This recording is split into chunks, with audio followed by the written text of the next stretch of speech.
If you think it's crazy that President Joe Biden continues to cozy up with the far right wing government of Israel and the Republican position to allow Israel to do whatever the hell they want, you are not alone. Even within Biden's own government, as 100 State Department officials have apparently internally raised a memo very concerned with Biden's position on Israel. So, this scoop here from Axios, their headline: Internal State Department memo blasts Biden, U.S. policy on Israel Hamas war. Going on to discuss here the memo signed by 100 State Department and U.S. Agency for International Development employees urges senior U.S. officials to reassess their policy toward Israel and demand a ceasefire in Gaza. So I'm going to get to more context around this in a second because, 100 employees really isn't a whole lot, but compared to, previous memos, it's actually more than what we have seen with a recent example, but more in terms of what the memo actually states. So Biden has backed Israel's response while expressing concern about humanitarian issues in Gaza, but the memo says Biden should do more to question Israel's actions. Those actions, which have included cutting off electricity, limiting aid, and carrying out attacks that have displaced hundreds of thousands of Palestinians, quote, all constitute war crimes and or crimes against humanity under international law, the memo alleges. I just got to pause here for a second. Part of the job of a news organization like Axios is to point out what is or isn't true. Sure, the memo is alleging that. You can then back up and say what the memo alleges is true. The UN chief has said clear violations of international humanitarian law in Gaza are being committed by Israel.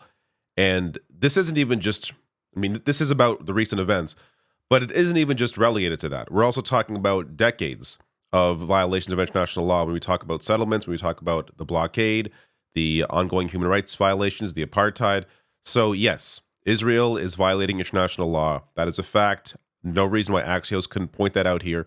But again, these news organizations often fail in their objective to give you the news. But they go on to write here, quote, yet we have failed to reassess our posture towards Israel, the memo states. We doubled down on our unwavering military assistance to the Israeli government without clear, actionable red lines. So this is really good to see. Again, 100 people. Let me give you some context there. So the U.S. Agency for International Development, that's about 10,000 employees, but the State Department as a whole, and it sounds like they're talking about State Department plus USAID employees, we're talking tens of thousands of people working for the State Department. So, that considering that, it's not a whole lot, but also think about these people are putting their names to this. A lot of people, even if they agree with something, they don't actually want to put their name to it. But the better context to give you is comparing it to another recent memo that was leaked. This one from 2016 was signed by 51 diplomats criticizing the Obama administration's policy towards Syria. So it's double that one. That's, the best context I can give you here. Regardless, it is good to see that there are people internally that are clearly unhappy with Biden's position in cozying up or continuing his close relationship with the far right-wing Israeli government in a position that is no different than any right-wing Republican.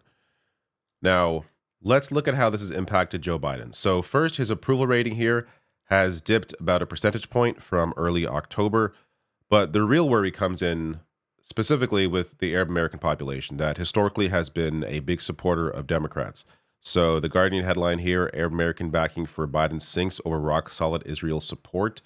This is from the Arab American Institute, saying, quote, support among Arab American voters for Biden has plummeted from 59% in 2020 to 17% today. Notably, the data found that for the first time in Arab American Institute's 26 years of polling, that a majority of the Arab Americans did not claim to prefer the Democratic Party.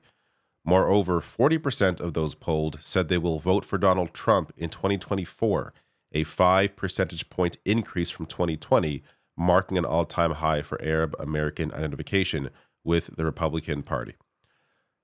It is important to note here that Trump will only make things worse for a variety of reasons, including on this issue. So Any support going towards Trump makes no sense. The bigger worry here, I would think, is that people are just going to stay home. And that actually, that point is made here by Pramila Jayapal as well. But our biggest swing voter is our base, who won't swing to Donald Trump or a Republican, but they will swing right out to the couch if they don't think that it's worth their time, nobody's paid them attention, or they're being ignored or taken for granted. They won't vote. And we know what happens when that happens. It's 2016 all over again. And I'm going to get to an article at the end of this video that really shows you if the Democrats go in the direction that this article is trying to push them, it really will be 2016 all over again. But on this point, this is exactly right. Democrats lose elections when voter turnout is low. When turnout's high, they have a better chance of winning. Now, I do think a large motivating factor for 2024 still is going to be the issue of abortion. And I think they're going to continue running on that and make that a major focus for obvious reasons. But at the same time, you got to worry, especially when it comes to people, younger voters who are very concerned about human rights, who see the support that Biden is giving here to a far right-wing Israeli government that is committing ongoing atrocities. It's going to depress the vote in places that he really needs it. Young voters and the Arab population in states like Michigan, in Pennsylvania, and in Georgia. It's also worth noting here that Biden shouldn't be doing the right thing because it's going to win him an election. He should be doing the right thing because it is the right thing to do to support a ceasefire. But in lieu of him caring about that, maybe he cares about losing an election. So there's recent polling as well that is just, again, we're a year away. But how things are looking right now, this is from 538. They show all recent polls here. Biden is losing in most of them, I think. So from Wisconsin, Biden's losing, whether it's, in a matchup with a bunch of people or whether it's just against Trump. Pennsylvania, same thing. Biden losing by a lot. North Carolina, this all appears to be Morning Consult, which typically is a fairly reliable pollster. Pennsylvania losing. North Carolina, Biden's losing still. Nevada, he's losing. Let's see if we can find one where he's winning. He's winning this one, Michigan, by 1 percentage point. When Kennedy's in the race and West, but when it's just him and Trump, he's tied. So losing Georgia, it's just not. You get the point. It's not looking good. Now this is all Morning Consult here, but you can go down the list. Typically, this tends to be the case. He's losing from Big Village as well. So I will link to this below in case you want to go through recent polls. But point being, it's not looking very good right now for Joe Biden. And there are a variety of reasons for that. But this past month, especially with the focus on just how little movement there is or little difference there is between Biden's position on Israel and Republicans, it's turning a lot of people off. Again, especially in the areas where he needs the support, young people and minority populations. Now, as the Hill writes here, the polling comes as Biden has faced backlash among young voters and activists for his handling of the Israel-Hamas war. Earlier this week, several progressive groups, including March for Our Lives, Gen Z for Change, and the Sunrise Movement, penned an open letter to Biden, warning his handling of the Israel-Hamas war could depress turnout among millennial and Gen Z voters come next year. Quote, "We write to you to issue a very stark and unmistakable warning. You and your administration's stance on Gaza risks millions of young voters staying home or voting third party next year," the letter read. This, again, is the worry. And I hope Biden and his administration hears this clearly. If he doesn't care about this, maybe he'll listen to his own State Department, or at least those that signed this letter. But here is the insane article that I was talking about earlier. It's important to point out, this is an opinion piece. This is not Biden's strategy. But let's hope to God he does not listen to this. From Politico, which is, if you want to know what Washington thinks, go to Politico. That doesn't mean all the reporting is bad, but when it comes to opinion pieces, this is the kind of crap they push out. Top Democrats agree that the president needs more aggressiveness, which I agree, but maybe in a different way. More help from his friends and a few more friends. Liz Cheney, Rahm Emanuel, Mitt Romney can help. They want Joe Biden to go even further right wing. They think this is the plan to victory. This is what Hillary Clinton did in 2016. Completely ignored the Bernie wing, even though Bernie tried to, give speeches for her, tried to get support for Hillary Clinton. Hillary did not care, did not want any of the Bernie wing of the party. Instead, turned to Republicans to get their votes, and she lost. Biden in 2020 did not do that.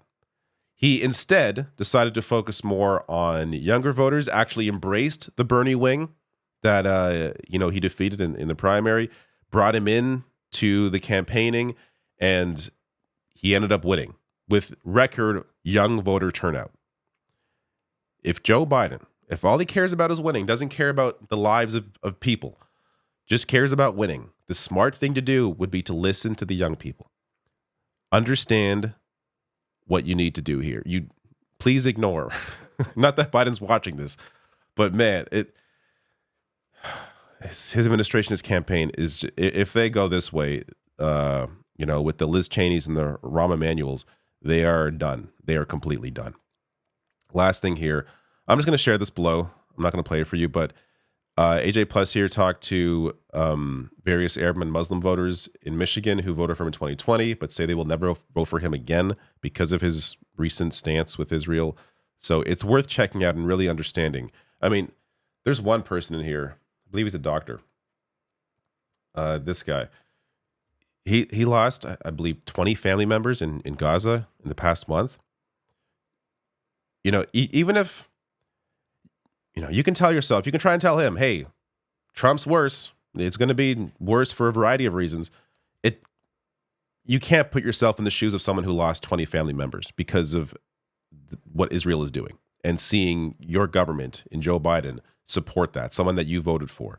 I think it's very hard for people like us who aren't in his shoes to really imagine what that experience is like, and being told to then just go vote for Joe Biden.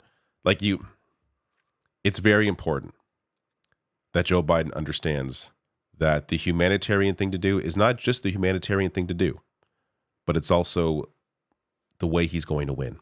Because ultimately, at this point, it's hard to believe Biden cares about people because of his closeness to the far right-wing Israeli government. So the only way to try and change his mind is for people internally to tell him that he is going to lose an election unless he supports a ceasefire. But I will link to this below. It's worth checking out.